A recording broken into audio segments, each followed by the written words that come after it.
Hello class, welcome to study official. हम लोग पहुंच चुके हैं अपने क्वेश्चन नंबर 15 पे। हमारा ट्रायंगल चल रहा है, ट्रायंगल एनसीईआरटी से क्लास 10th में, और हम लोग एक्सरसाइज 6.3 का क्वेश्चन नंबर 15 सॉल्व करने वाले हैं। तो देखिए क्वेश्चन में क्या बताया गया है, फिगर नहीं दिया हुआ है, तो ये क्वेश्चन भी आपका बहुत ईजी भी है और इंपॉर्टेंट भी है। A vertical pole of length 6 metre cast a shadow 4 meter long on the ground and the same time a tower casts a shadow 28 meter long. Find the height of the tower. यानी कि आपको ये बता रखा है यहाँ पर कि यहाँ पर कोई एक पोल है, ठीक है, एक पोल है यहाँ पर आपका और एक टावर है आपका, ठीक है, एक पोल है और एक है क्या आपका टावर। तो क्या बड़ा हो सकता है आपका टावर की पोल? आई थिंक आपका जो टावर है वो काफ़ी बड़ा होगा, ठीक है। तो आप एक टावर बना लीजिए, फिगर तो बता नहीं रखा है तो आप एक टावर बना लीजिए, ठीक है। ये आपका एक टावर हो गया, ओके।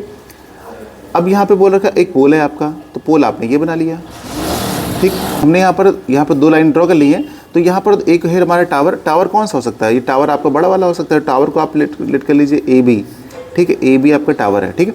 और सी डी आपका क्या है? सी डी आपका एक पोल है, ठीक। अब यहाँ से जाहिर सी बात है बेस ये भी होगा और बेस ये भी होगा, मतलब ग्राउंड है अपना, ग्राउंड तो ये भी होने वाला है। अब बात करते हैं यहाँ से कि ऊपर से सन आ रहा है, मतलब सन है, सन की लाइट रे आ रही हैं, तो सेम टाइम पे जब सनलाइट इस पर इंसिडेंट होगी तो यहाँ पर भी कुछ शेडो ऐसे बनेगी, ठीक है। यहाँ पर भी कुछ शेडो हमारी इस तरह बन जाएगी और यहाँ पर भी कुछ शेडो हमारी इस तरह बन जाएगी, यानी कि दोनों के ऊपर सनलाइट जो है एक ही टाइम पे बन रही है। तो आप लोगों को यहाँ पर देखिए काफ़ी चीज़ें सीखने को मिलने वाली हैं। ये आपका ए बी है और ये सी डी है, तो यहाँ पर हम इसको डी बना लेते हैं और इसको हम ई बना लेते हैं ऐसे करके, ठीक है, कोई इशू नहीं है। अब क्या है कि अब हमारे इसमें देखिए कुछ वैल्यूज़ दे रखी हैं, उनको भी हम लोग नोट कर लेते हैं। जैसे कि इसमें बोला है कि लेंथ ऑफ अ पोल, पोल की लेंथ है 6 मीटर, कास्ट है शेडो 4 मीटर, यानी ये जो पोल है आपका छोटा वाला, चलिए यहाँ पे ये भी लिख देते हैं कि ये वाला हिस्सा जो है आपका पोल वाला है। अरे सी डी जो है, सी डी ये आपका पोल है, ठीक है। और जो ए बी है वो क्या है? वो टावर है, ठीक है।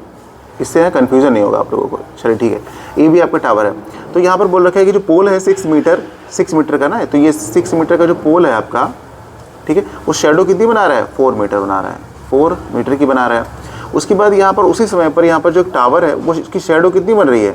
उसकी जो शेडो बन रही है वो 28 मीटर बन रही है, ये शेडो बन रही है, लेकिन इसकी जो हाइट है वो हमको नहीं पता है, तो उसकी हाइट हम लोग फाइंड करेंगे, ठीक है। यही इस क्वेश्चन का मतलब फाइंड करना है इस क्वेश्चन में। अब देखिए सबसे पहले तो हम लोग को क्या करना है कि इसमें सिमिलरिटी रूल लगा देना है और सिमिलर दिखाने के बाद इनकी साइड्स का रेशियो निकाल देंगे और आराम से वैल्यू निकल आएगी।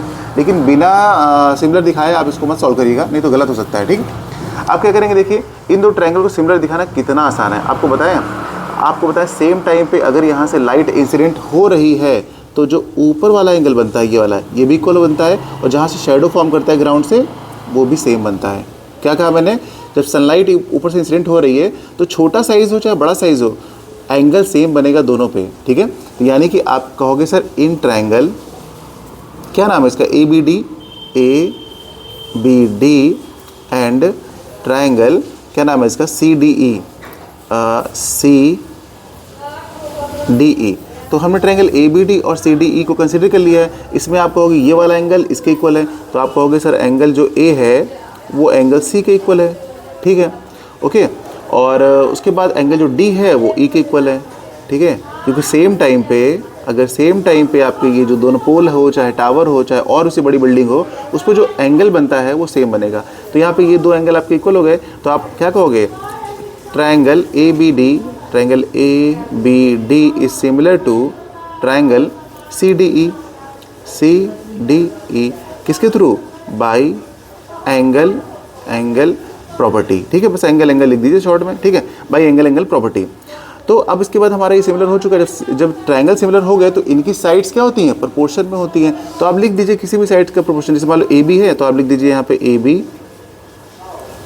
B upon C D is equals to ये साइड बी डी अपॉन इसका क्या हो जाएगा? डी ई, ठीक है, कर दिया। अब इसके बाद इसकी वैल्यू पुट कर दीजिए, तो आप आगे वैल्यू पुट करेंगे। ए बी की वैल्यू तो पता नहीं है तो ए बी को ए बी रहने दो। सी डी की वैल्यू कितनी है? देखिए सी डी कहाँ गई? ये सी डी 6 है तो 6 लिखो, और आगे कितना है? ये अपना ऊपर बोला था बी डी 28 लिखो, और ये नीचे कितना है? 4 है तो 4 लिखो, ठीक है, बढ़िया। अब इसको सॉल्व कर लो, तो सर 4 1 जा 4 और 4 7 जा 28, और इसको ऊपर भेज दोगे तो यानी कि तुम्हारा यहाँ पे जो ए बी आ जाएगा वो कितना हो जाएगा? 42 मीटर हो जाएगा, आंसर आ गया। ठीक है, अब आप इसको प्रोपोर्शन में इसलिए ले सकते हो क्योंकि जो सिमिलर ट्रायंगल होते हैं उनकी जो साइड्स होती हैं वो प्रोपोर्शन में होती हैं, इसलिए आपने इस वाले रूल को अप्लाई किया। ये इंपॉर्टेंट है, आपको दिखाना पड़ेगा तभी आप इसको कर पाओगे, अदरवाइज आपके मार्क्स कट जाएंगे। ठीक है, तो उम्मीद करते हैं बच्चों ये वाला क्वेश्चन भी आपको समझ में आ गया होगा। मिलते हैं अगली क्लास में नए क्वेश्चन के साथ। अगर ये क्वेश्चन आपको समझ में आया तो अपने दोस्तों के साथ भी शेयर कीजिएगा। Bye bye.